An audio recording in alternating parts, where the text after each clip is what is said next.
Want to kick it off? I don't mind kicking it off. Yeah. Oh, now I'm contemplating it. But it's my number 6 and number 4. Yeah, no, it's close. Oh, we were saying this before. We haven't really mentioned who we have everywhere. But we know we said power forwards is hard. It's very hard. I have Kevin Love. Cool. I've got Okay. Kevin Love. Mm-hmm. I've got Kevin Love at number 5. Oh, okay. Yes, I do. Yes, I do.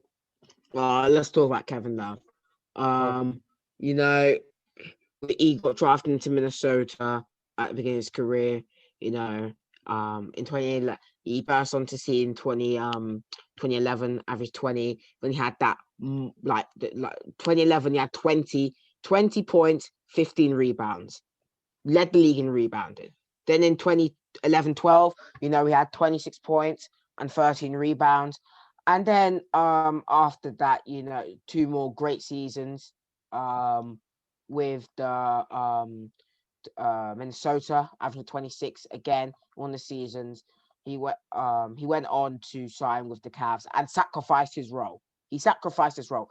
You know what Bosch did at Miami Heat with LeBron and Wade, he did it with Kyrie and LeBron James. He sacrificed his role and he played his role to the T, to the T. You know, he grabbed his rebounds. He took the shots that he needed to take.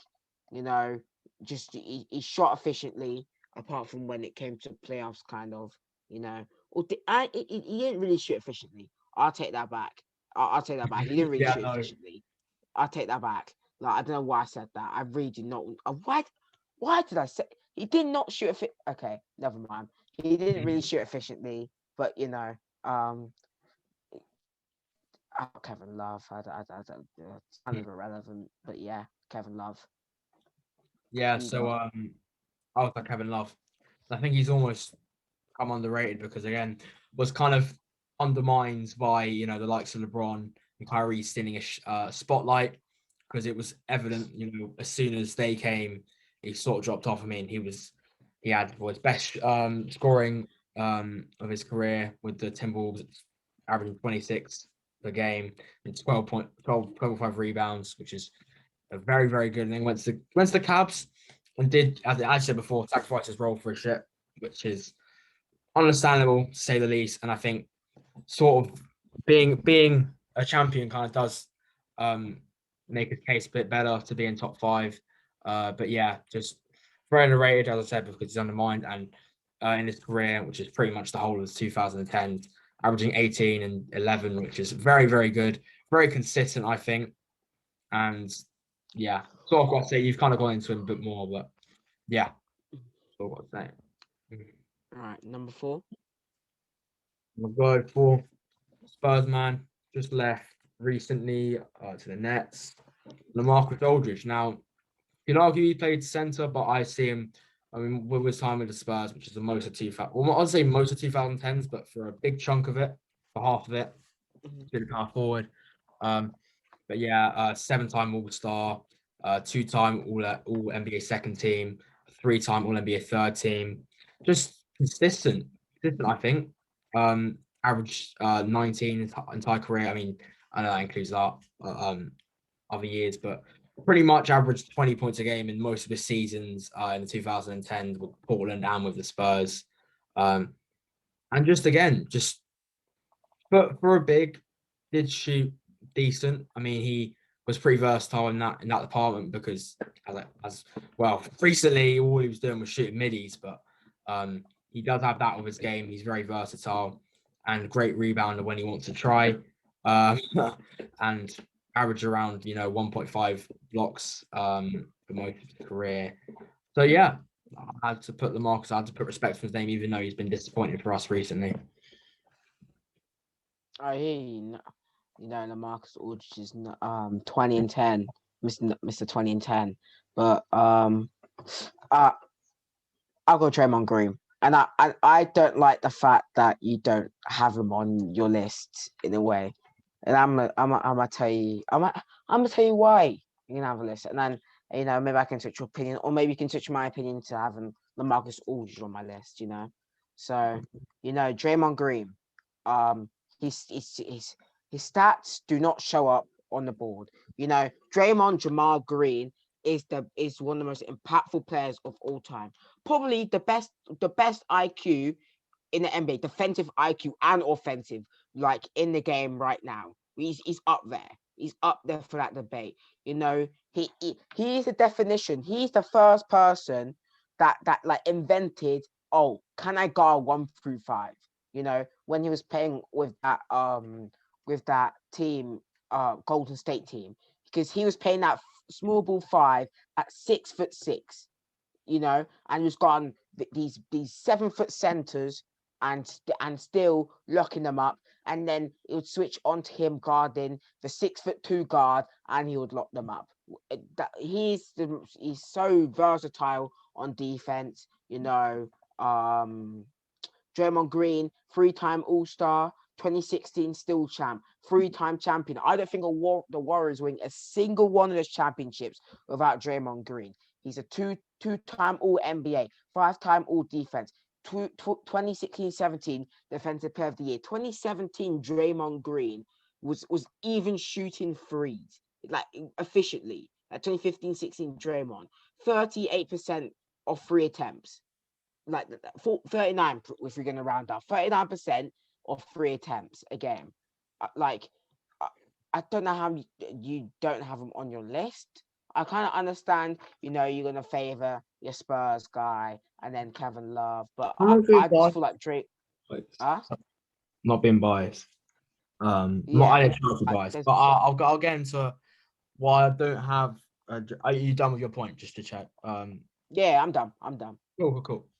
So what I was kind of thinking with, I mean, you've explained impact on the Warriors is great, but again, if you have a team of scrubs around you, you can't do a lot. I mean, last year we kind of had a display of that. I know he had a bad team around him, but again, average triple single, and his value did not seem to be as big.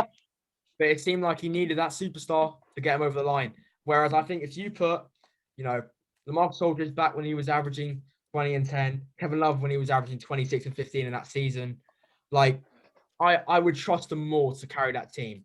And I think overall, although this is why I said to you earlier, I might contradict myself because I manage Ginobili 5th and my shooting guards, and Draymond Green kind of does a similar sort of, I guess he's a similar sort of role player because, as you said before, he did sacrifice his role, great IQ, very talented, but again, just didn't, take the shots that all these guys have. But again, I think it's what you value more. Do you value the guy who can make the team around him, I want to say better, because I mean it showed last year it didn't really have a lot of impact.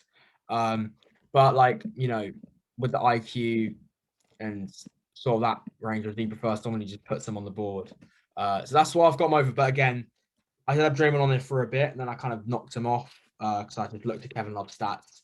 Obviously, I was sleeping on him. I had to put him in. But yeah, I understand why you can have Draymond Green 4th, but I disagree. Okay. Should we move on to 3? Let's go. You kick us off. Yeah, I did switch this last minute to clarify with you guys because I didn't really know where to put number 2. I've got Dirk Nowitzki, number 3. Now, reasoning is sort of, we know the ring he won with the Mavericks, probably one of the best rings you can win, just because he basically carried a very lackluster team and beat some very good teams along the road to an NBA championship, which is very impressive. I mean, if you want to go through what he's done, obviously a finals MVP and a championship, 6-time All-Star, two-time NBA second team, and also a third team selection. And also a an award I've recently found out, Teammate of the Year.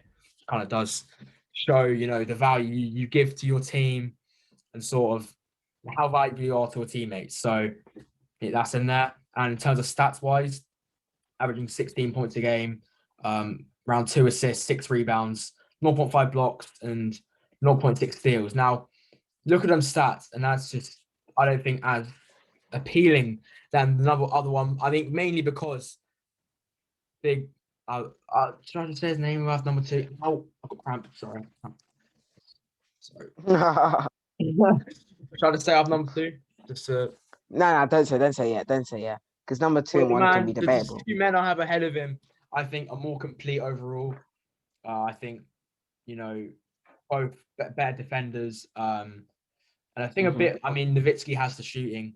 One of the first shooting bigs you really saw ever. So yeah, and obviously, coming from Europe, it's great to see a fellow European come in and dominate. And I think although his prime was in obviously the 2000s, he did step up a little bit. It was still good for most of the 2010s. So Nowitzki number 3. Yeah, I've got Dirk number 3 as well. You talked about why you should have him number 3. He's a unicorn. He paved those ways for those big man shooting threes. Not many people did it really before him, and he revolutionized the game in that aspect and way as well. Number 2. Again, this is 1A and 1B for me. I have Giannis second. Now, the reason I don't have him above Anthony Davis is because I think Davis has a longevity over him. I think that's also because sort of Giannis was playing as a small forward early in his career. It's kind of when he made that step up. Point guard. What? And point guard. Yeah, just not playing him right. And I think, to be fair, when he came in the league, you see how much of a shrimp he was. He was pretty lanky and then bulked up. And my God, is he insane today? But I think, Davis averaged 20 plus points ever since 2013. Really showed his impact, helping the Lakers to a championship. And if I just get his accolades up here. So 7-time All-Star. I'm not going to count 2021. 4-time All-NBA first team, 2-time All-Defensive first team, 2-time All-Defensive second team, 3-time blocks leader. Again, I think Giannis' prime so far, I think, is better, but longevity kind of does take over here because it's just so close. I hear you on all aspects, Of course, I'm a favor my guy, the guy right behind me on the screen. This man here, I had to pull the Kobe jersey. Even though I should probably got the Pels edition. He did leave. Some of the Pels people would say he left in a bad way, but the franchise was going nowhere with him. If we weren't going anywhere. We had to hit the restart button. We didn't even build around him right. We got to rebuild properly around Zion. I refuse to let another talent like that just go to waste in the franchise. But I do have 81 and Giannis too. Giannis has won the 2 MVPs and stuff like that. But I've got to go. This might be biased with my own guy. I feel like he has one of the most underrated seasons when he was with the Pelicans. In 2016-17, when he averaged 28 points, 12 rebounds, 2.2 blocks, and that's MVP type numbers. It's just a shame we were the 8th seed. It's just a shame we were the 8th seed. Those are MVP numbers, and he was so valuable to our team, and just has the longevity over Giannis, who only fully came into life in 2016-17, where he won Most Improved. As you said, he AD led the league in blocks 3 times. He nearly even reached 3 blocks, 2.9. In a season. In his sophomore year. It's just a lot of people have been hating on him recently. He got injured and he had a big drop off in numbers, you could say. But I think that just shows how great you are when people are complaining and saying you're not as good as you used to be. When you go down by 4 points, people say you don't like people saying you're not as good as a player as you used to be. Just when you just come off on the NBA finals. He did move to Lakers, and it's the Lakers jersey I've got up there, and he Mhm. he, he helped. He was that piece LeBron needed to go get that championship. And he hit some big shots. I remember that game. I don't know which game it was, but it was against the Nuggets where he hit that Game one, buzzer pretty beater, sure. Game one. and yeah, and shouted. Yeah, was it game one? Yeah, game one, I'm pretty So, sure, yeah. yeah, and he shouted Kobe when he made the shot in that jersey right there, and Mhm. um, it's just pretty lit. I have 81, of Yeah. course. Mhm. Yeah, I wouldn't call yourself biased for putting him first. I mean, I agree with you on it. But yeah, got back him. got back in. We're going centers, the last position. Let's go. Let's go. Go. Um, you can go first. Okay. Now, before I get into it, I feel like this is pretty weak compared to the other ones. There's a lot of names that Mhm. are kind of in this conversation. Now I'm gonna go for a player who was kind of let down by injuries a little bit, and put up some great numbers. But I think the fact that he was obviously, wasn't able to play as much because of his injuries. I've gone with Boogie DeMarcus Cousins. I Um, now, okay. yeah, as I've said, I haven't said it, but 4-time All Star, 2-time second team. As I've said, he's put into great numbers. He's averaged 20 and 10 many times. His best season averaging 27 and 10. But it's the fact that, I mean, he's only played one full season, and that was in his rookie season. So I don't feel like you could be considered one of them players when you haven't really played a full season in your prime. So although obviously if he played full seasons, he'd be up there. But again, you have to take into the fact that he's been let down by injuries. I hear you. And of course, I do have really good bear, but I don't have no. I've got really good bear at 5, but of course, Boogie. I'll get on to Boogie later as a little Pels fan I am. But yeah, he did get me to the NBA. But I will get on to Boogie a bit later. I've got really good bear 5, and you may call me biased for having Boogie over this guy, and I hear you. Really go bear. One time All Star in this decade, 3-time All NBA, 2016-17 block champion, 4-time All Defense, Defensive Player of the Year. Some people recently in our little group have actually been slacking on this guy's defense. Yes, this guy's defense is apparently not good enough because you can't switch 1 through 5.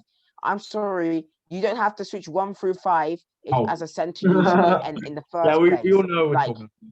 Yeah, I know what you're talking about. we shouldn't have to switch 1 through 5 as center.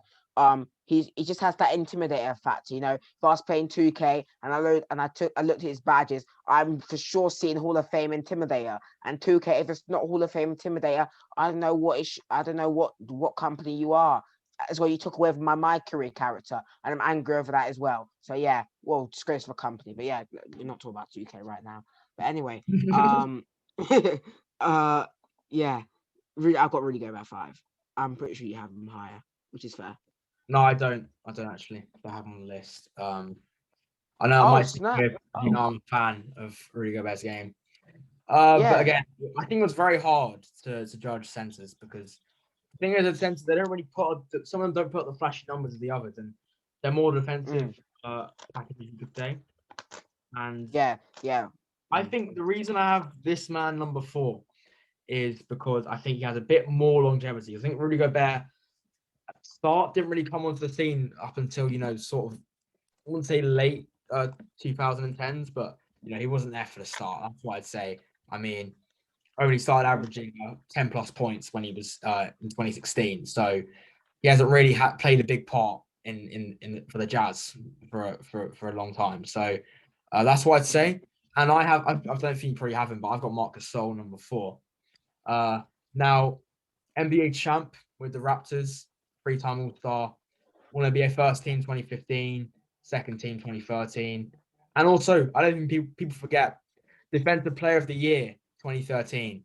I think, Oh, I think yeah, that's the most undeserved, I know but it's undeserved. And what even doesn't make any sense is the fact that he was defensive second team. second team. But Yeah, still, yeah.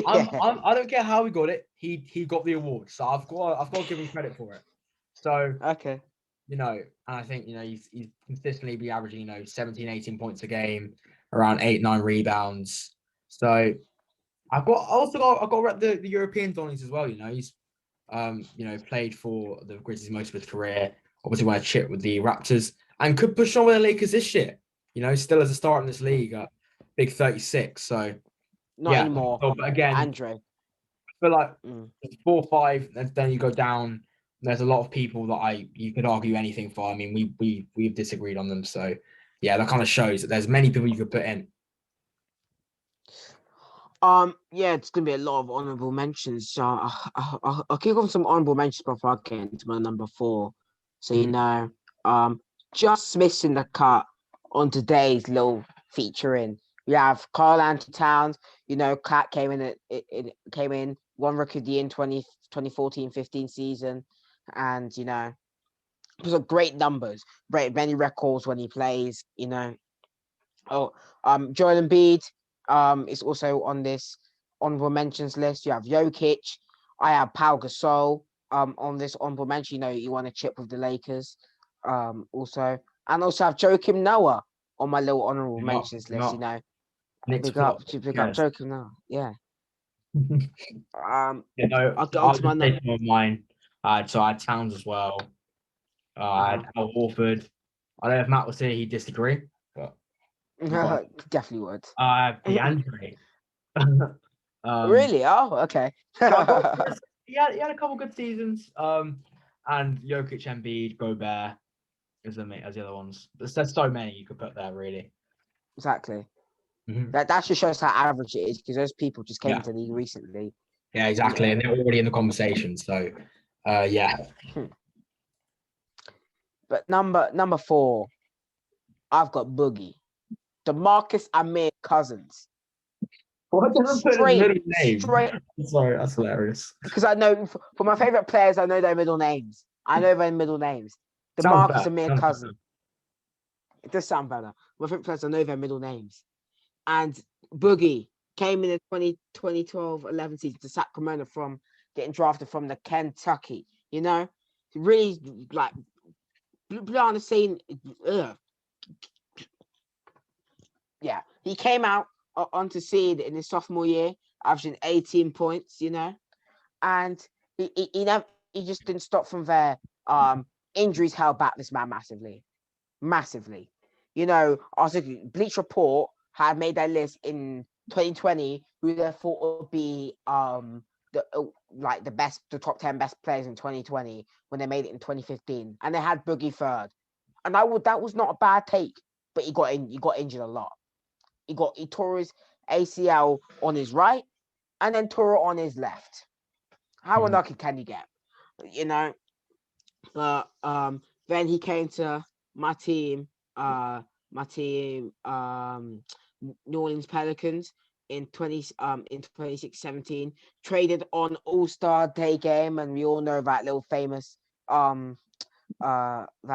interview he did when he was doing it, because I'll get a little bit background story for you that know. The All-Star game was in New Orleans, and the commentator said, how'd you like New Orleans? And the end, his agent came through and told him, "Oh, you've just been traded to New Orleans. I love it out here in New Orleans, man." And he hit that one. I was just like, "Yeah, I like that from you, Boogie." Then he got injured when we were the 3rd seed with AD. I'm sorry if AD and Boogie's. Oh, what? Like skin into the camera. If AD and Boogie. Sorry. If AD. If Sorry, AD and Boogie. If AD and Boogie stay together, and Boogie didn't get injured, I reckon a couple seasons down the line, that's a championship. And AD stays with the Pels. What do you think about that? Yeah, I think Boogie. I think talent-wise, he's probably better, but it's the fact that he just hasn't been able to play as much, and it's very unlucky for him because I think if he played, he could be even higher up on the list because he's played Exactly. for all of the 2010. So without a doubt, he could be higher than some of these lot, but especially But talent-wise, you know.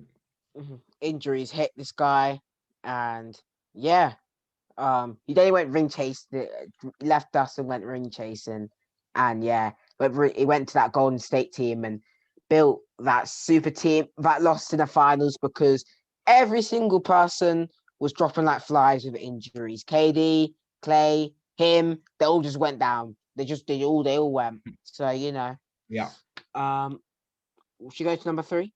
let's go. Let's go. Number 3. I got Chris Bosh. I have Chris Bosh as well. Like it. You can talk about Chris Bosh. I don't mind. So I'm gonna talk about Chris Bosh now. First fan might be salty because of the we all know the moment that involved Chris Bosh catching a rebound. Rebound Bosh. Back Yeah, out to Allen. His 3-pointer. Bang. that one. Yeah, he said it. He said it. But yeah, Chris Bosh, you could argue, did sort of lower his role in the team, sort of getting them rings, which I don't blame him for. I mean, was a beast at Toronto, which was prime really from like 08 to 010 around that area. But in the 2010s, he was still an all-star every year he played in. And was averaging around, when he was at the Heat, kind of when LeBron was there and all that, he was averaging around 18 and 8 for most of it. Had a couple of seasons at the end of his career where he was averaging around about 20 points. But for me, the reason he's not here is he hasn't played as much as the other lot. I mean, actually, that's quite hypocritical because another person we've got on the list, but yeah. I apologize for saying that, but that's the reason I don't have him higher than the person as well in the list. Let's just say that. Yeah. Yeah. You said everything about Bosh, beats in Toronto, but that doesn't really count. The end of his Toronto stint counts, when he was averaging 24 points with them. But, he sacrificed his role for the better. And, they were the first team to play small ball. I know everyone says Golden State, but that team, they were playing small ball with him at the 5, LeBron at the 4, with that team. Many would say that Heat team underachieved. They lost to the old, very, very, very, very, very old San Antonio Spurs and the very, very, very, very, very old Mavs team. So Mavericks, but it doesn't really matter because he still got his 2 rings, Hall of Famer whenever. I think isn't he an inductee this year or is it next year? He's one of the years. I'm sure he should be there because he retired in 16. So yeah, probably would have been more this year as well. So yeah, he should be first ballot for sure. Should be in it. It should be Hall of Famer this year, just like the man I have second in Tim Duncan. Yeah.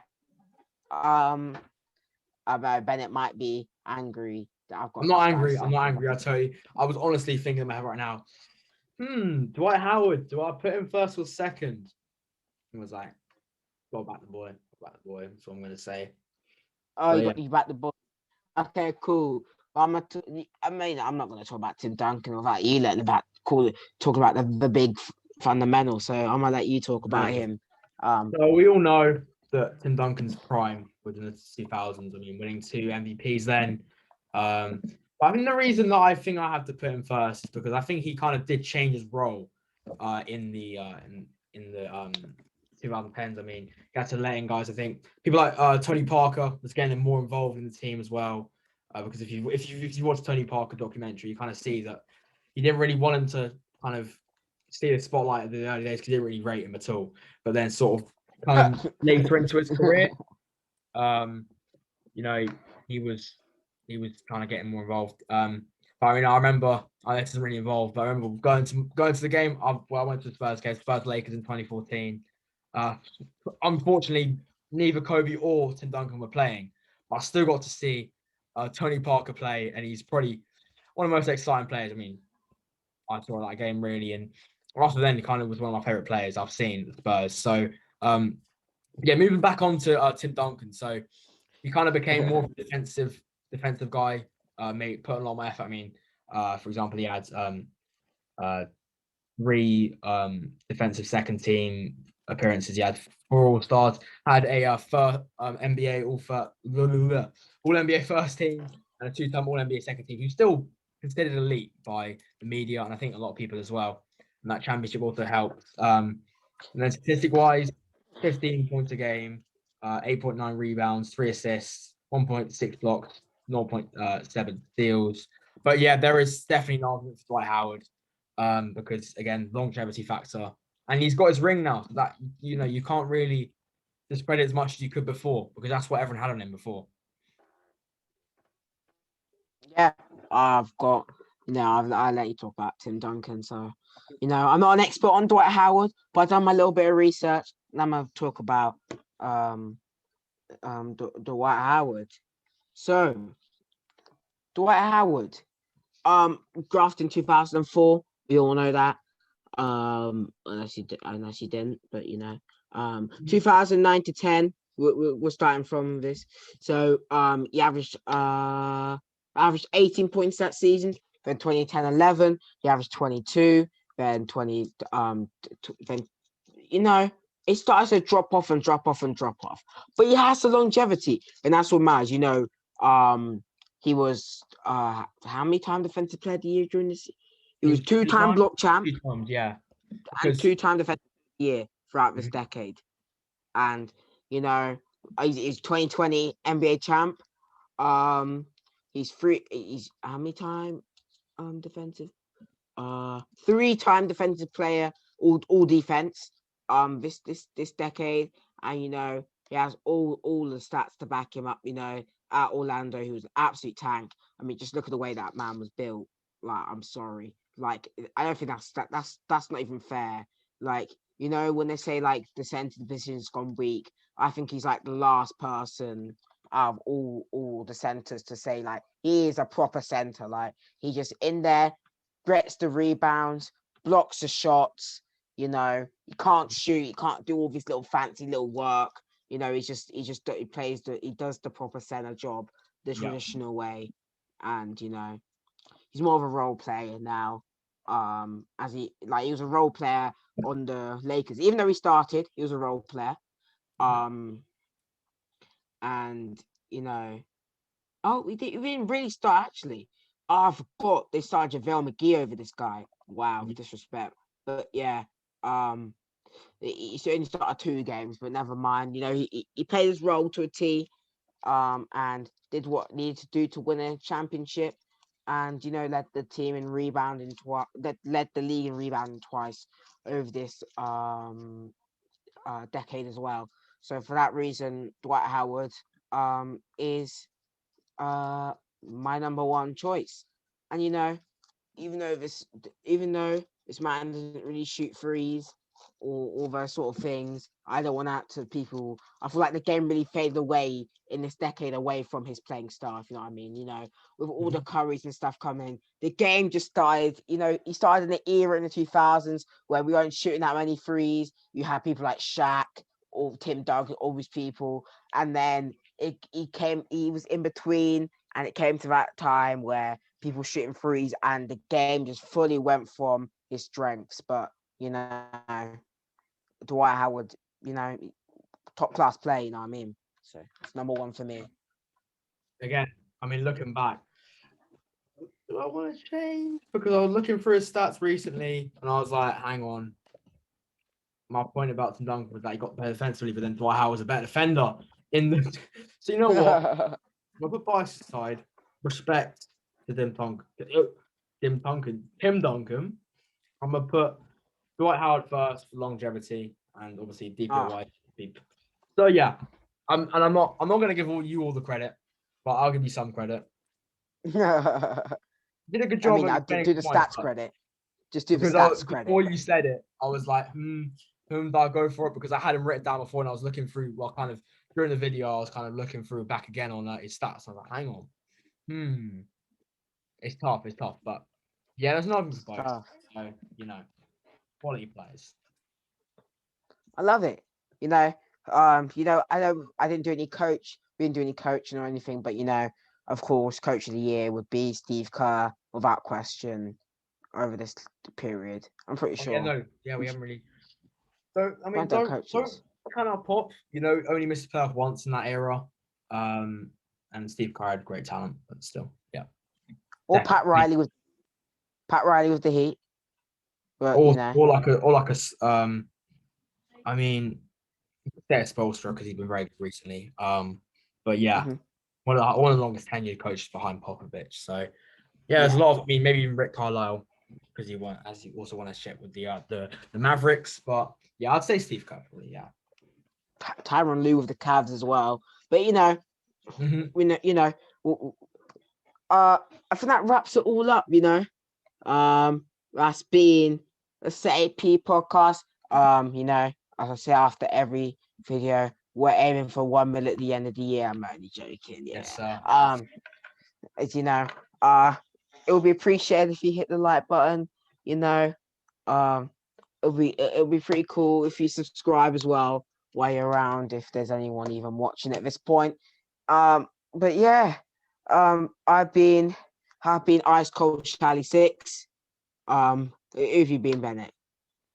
Scotty Bennett. It's another way to He's put just it. been on. He's been Ollie Bennett. Yeah, yeah.